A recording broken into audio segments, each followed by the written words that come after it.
I don't want to be homeless. I would love to find for myself and and get a place, but it's hard, when you're in a certain conditions. I mean, yes, we all live one big life, but the life we live is all different, Some have it easier, some have it harder.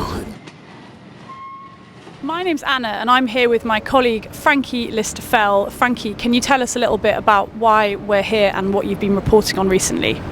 Yeah, so last Friday we were called to the outside of UCLH, which is where we are today, and there were reports that a group of homeless people were being asked to move on by the police.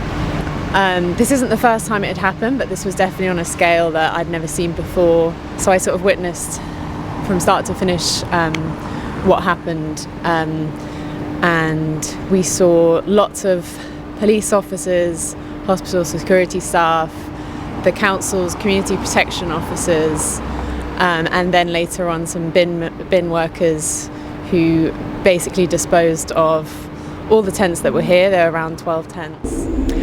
So I'm here with someone who was sleeping outside UCLH and was then subsequently evicted last Friday. Do you want to tell me, in your own words, what happened on Friday? On Friday, I was out. I went to a friend here around the corner, and then when I came back, my tent, everything was gone.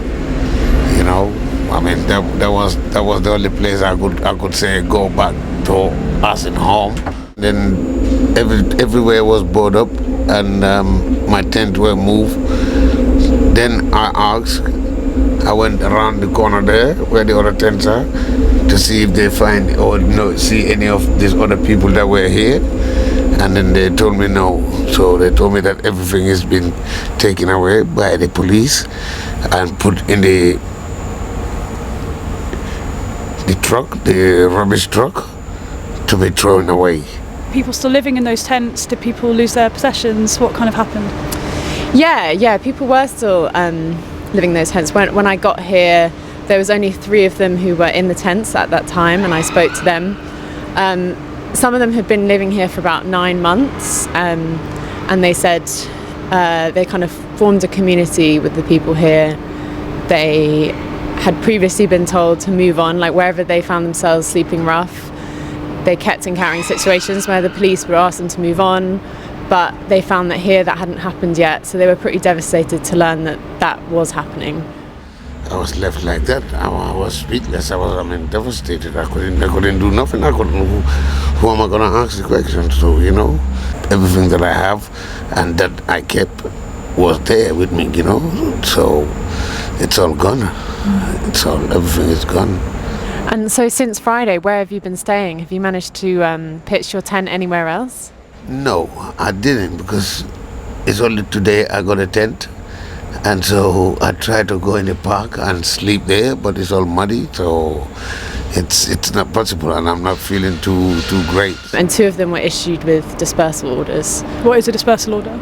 A dispersal order is like a temporary measure that basically forces people to move on from their current location, and you can be temporarily banned from like an area that just kind of depends on what the police feel like banning you from at that time.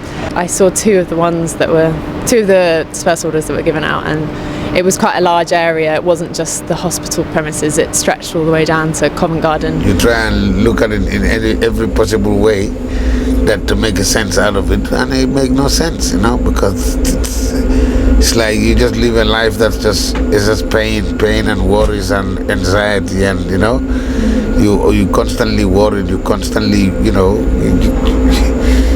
not happy. You might smile, because hey, people don't do you nothing. If they look at you, they smile, you smile. And if you're having a conversation with good people, kind people, obviously that kindness come out of you, but it doesn't mean that you're in a good place or happy or living a life. I think what they were saying, I guess, mostly was that